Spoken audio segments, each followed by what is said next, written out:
parmi les 17 objectifs des Nations Unies, un se rapporte aux institutions efficaces.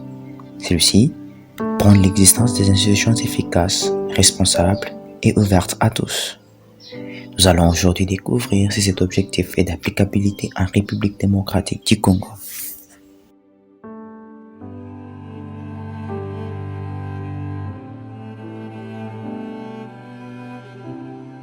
Pour ces chefs d'entreprise, l'avenir de la société congolaise se trouve dans la complicité entre les secteurs privés et les secteurs publics. Je pense que c'est les deux, parce que c'est comme deux ailes d'un oiseau. Un oiseau ne peut pas voler avec une seule aile. Elle a besoin de deux ailes pour pouvoir se stabiliser en l'air. Et c'est pareil également pour une société qui se veut sérieuse. Nous n'allons pas négliger l'un de ces deux secteurs. Et moi, je pense et je suis convaincu également que pour que notre pays connaisse les progrès, si vous voulez bien les développements, nous avons besoin qu'il y ait ces partenariats publics-privés. Et là, je parle de partenariats vraiment sérieux, pas les partenariats de façade, comme on dit, de sorte que, parce que, qu'on se le dise, si vous essayez de sortir de ces pays, vous allez vous rendre compte dans la plupart des universités, même des entreprises en Afrique, tout comme dans d'autres continents, et les Congolais excellent à la tête de ces entreprises. Donc il n'y a pas de matière grise qui nous manque, il n'y a pas des personnes compétentes qui nous manquent. Le problème, c'est de créer les cadres. Alors, qui a cette responsabilité de créer les cadres? C'est l'État, c'est le gouvernement, c'est le pays. Alors, ces côtés-là, nous pensons qu'il y a plus d'efforts à faire, il y a encore des efforts à faire. L'État doit assainir, doit encourager les fils du pays de pouvoir s'investir. À peine vous allez commencer votre investissement, vous voyez toutes les taxes de la RDC derrière votre tête, ou sur votre tête, ou derrière votre dos. Ça décourage. Donc, pour répondre à votre question, je dirais que les deux secteurs, privés et publics, sont importants pour le développement de notre pays.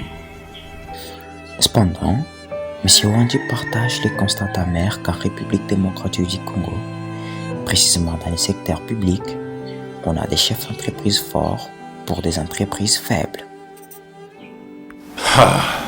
C'est vraiment un problème épineux dans notre pays. Et le constat, tel que vous l'avez dit, est amer. Très amer, j'ajouterais même. Et je me dis, tout dépend de la genèse. Comment est-ce que ces gens-là sont parvenus à la tête de ces entreprises? Est-ce qu'il y a eu un appel d'offres? Est-ce que ces gens-là ont postulé? Ces gens-là ont un projet?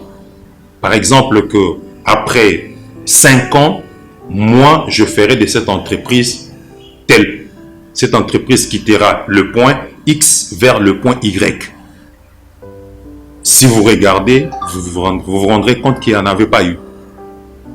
Ces gens, excusez-moi de dire ces gens, ces dirigeants, ils le sont, la plupart des cas, par affinité politique ou familiale. Parce qu'il est frère à tel, sœur à tel, il est là.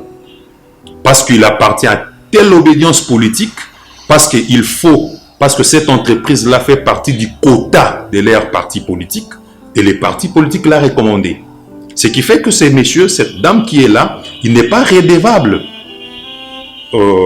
à la population congolaise, mais il ou elle est redevable à ceux qui l'ont placé ou à celui qui l'a placé. Et c'est là où se trouve le nœud du problème. Moi, je pense que pour que nous puissions résoudre cette problématique, il va falloir revoir la façon de faire les choses. Parce que c'est inadmissible. Cette force-là, cette personne à la tête de cette entreprise la tire d'où?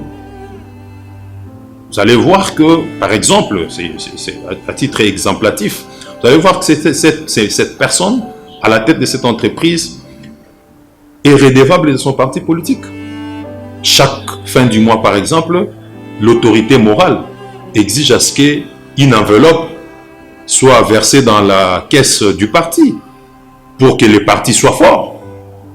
Mais avec cette politique, comment voulez-vous que nous ayons des institutions fortes? C'est un problème. Donc, privilégions la méritocratie que l'opportunisme. C'est ça. C'est ça vraiment le problème. Pour cette autre chef d'entreprise, les constats restent les mêmes. Je crois que je serai d'avis avec vous qui ait vraiment de fortes personnalités, de grands patrons et qui ait des institutions faibles. C'est, je dirais, monnaie courante ici dans notre pays. Je ne sais pas si ça se passe de la même façon ailleurs, mais ici, en tout cas, je partage la même option que vous. Quant à l'applicabilité de l'objectif sur les institutions efficaces, M. Ngumbala pense que c'est encore douteux en RDC, mais cela reste possible. Déjà, à première vue, je dirais ici, ça ne s'applique pas. Je ne sais pas si on va me contredire ou plutôt il faut qu'on fasse encore des recherches. Ici, déjà, c'est quasi impossible. Mais cela ne veut pas dire qu'on ne peut pas atteindre ces niveaux. C'est comme je l'ai dit tout à l'heure, tout dépend de la manière dont nous sommes en train de mettre du sérieux dans cette affaire. Si, dans notre pays, des gens accédaient à des fonctions par méritocratie, parce qu'il s'est battu, il a eu à faire des échelons, il a eu à faire des textes, c'est un candidat valable, on l'approuve, il accède à des fonctions. Et que, après avoir accédé aux fonctions, ces derniers doivent rendre des comptes. Et s'il ne rend pas des comptes tels qu'on s'attendait à lui, il subirait des sanctions. Je crois que beaucoup de choses vont changer. Et on pourra à ce moment-là atteindre cet objectif que les Nations Unies attendent de nous, qu'il y ait des institutions fortes et des hommes quasi forts dans ces institutions. Je pense que ça sera de cette manière-là.